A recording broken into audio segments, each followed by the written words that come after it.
Keith Ellison is now the lead attorney or the special prosecutor, like in Minnesota, in bringing the prosecution to charges against the 4 police officers that lynched George Floyd. Now, I want you to hear me for just a second, because I believe that they have charged the lyncher of George Floyd with murder in the 3rd degree, which means that there was no premeditation. However, it was murder of depraved indifference towards humanity. But because they believe there was no premeditation, they're not going for the higher charge of 1st or 2nd degree murder, which at 1st degree to be in prison for the rest of his life, perhaps with no parole.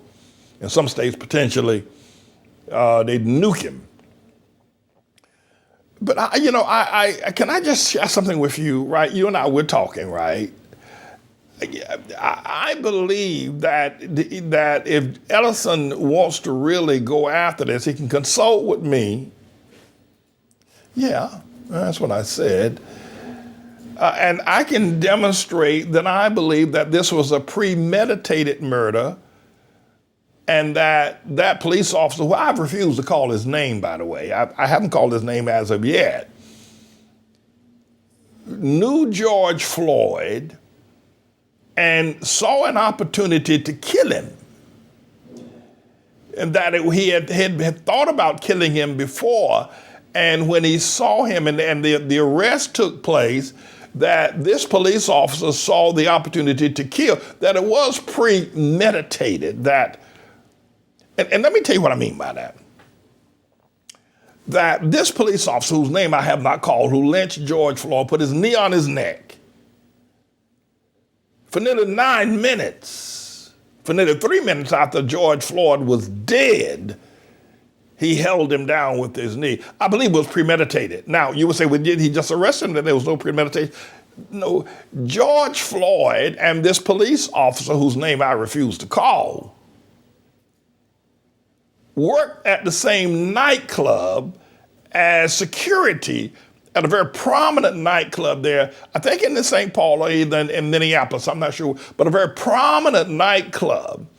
The 2 of them both worked as security officers, and potentially that they knew one another.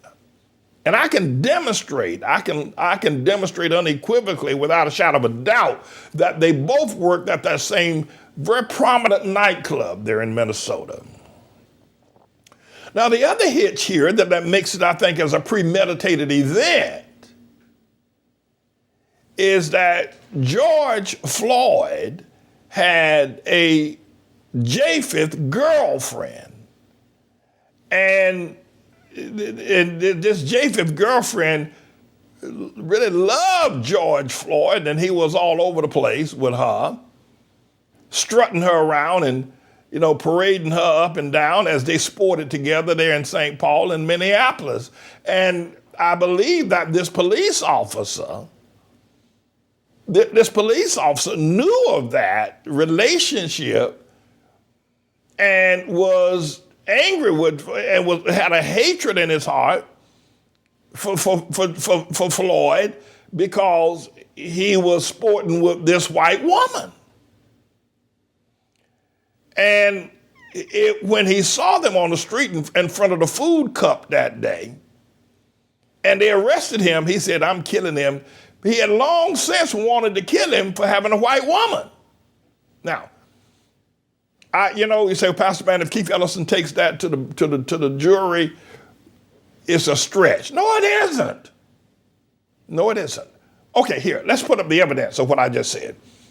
Mr. Engineer, if you could bring up the owner of that prominent nightclub that stated that George Floyd, both and also the police officer, both worked as security officers at the El Nuevo Rodeo Club there in Minneapolis. Ring that up. This is exhibit number 1, that they knew one another, that they worked together with one another, that they were not strangers. when that arrest took place Monday a week ago. We've been learning more about this officer who we've just reported was taken into custody. This is the officer who was seen on that cell phone video footage with his knee on the neck of George Floyd. Now, I want to talk here with, this is Maya Santa Maria. She's a local business owner. She owns a nightclub that's behind us, among other businesses. And you knew this officer. You worked with him. What was his role there? He was our off-duty police officer at El Nuevo Rodeo for the better part of 2 decades. And what was your interaction, your experience with him? Obviously, he worked security, you were saying. What was he like? Yeah, he was in the capacity of off-duty officer. He was, he was kind of a calm gentleman. I never would have expected anything like this from him at all. But I did notice that he got very anxious when there was an urban night where there were a lot of African-American people, as did many other officers. He was certainly not the only one. So you saw a different tone or different posture from him when you had African-American patrons versus other races, is that what you're saying? Yeah, ours is a predominantly Latino nightclub. With the Latino staff, the police kind of behaved in one manner. And then when we had a predominantly African or African-American clientele, the way in which the entire event was treated was completely different. And give me some details just for our viewers. So what are you talking about when you say that he treated them differently? What did he do? How did he act? Well, really, it's systemic because it started all the way from licensing and went through the third precinct, and then was an expression of also how the officers reacted when they were there. I would just kind of characterize it as skittish. So they would get very nervous very quickly and want to pull out the pepper spray with any little thing that might happen, and they certainly acted very kind of group mentality. They always had to call backup if a little tiny thing happened. So it was different than what we saw in our Latin nights. So your club also employed the victim here, George Floyd. Tell me about him and his role. George was called in to do extra security as a support on some of our urban nights, which were usually Tuesdays or Sundays. And he was just a really nice guy. Everybody liked him. That's why he got called in by some of my guys. Hey, come and help us out tonight. We need some help. And he was very well liked in the community, both the Latino community and the African American community. And going back to Officer Chauvin, did it surprise you when you saw him in this video? I mean, did they know each other based on your experience? They both worked for you at the club. I don't suspect that they recognized each other, even though they may have crossed paths working together with me and my team. I don't think they recognize each other. I just like to think that had Chauvin realized that was one of my boys, that he would have treated him with more humanity. But either way, he should have been treated with more humanity and given mercy when he was begging for his life. And so it's really something that I can't explain. I can't believe that Derek Chauvin did this. I want to go back to something you just said because I think it's important, and obviously this is your view of the officer, and we're welcome to hearing from him and his attorney. We want to know his side. But one thing that you said is how he treated African Americans, saying that he would the posture was different. They were skittish. You said that they would call police as backup. What did you mean by that? One little thing would happen. Maybe a little fight would break out or something, and all of a sudden I would go downstairs and 5 or 6 on-duty patrols were there. And that is not what I was used to seeing with my regular Latin nights. And I always thought that it was a little bit unjustified, and just always having to resort to spraying mace everywhere and hitting women and people that had nothing to do with any of the altercations. And it was just unfortunate that it was a very different vibe when we were doing our urban nights on behalf of the police and licensing as well.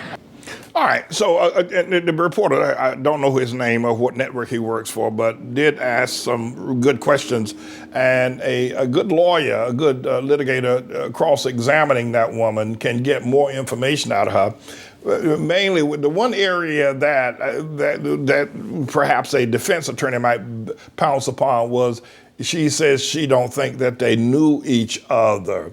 And I'm not ready to say that she's wrong about that, but I think a good were I the cross-examination attorney, I would ask, well, how many employees do you have that do security?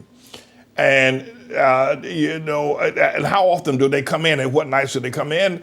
And are there so many people coming in that it's impossible for them to know one another, that they don't go out, they don't play basketball together, I would ask her questions about how collegiate are the people that work there, tearing down the fact that because Minneapolis is just too small of a town for a Hamite brother and a Japheth police officer to be working for the same woman, and they don't know each other.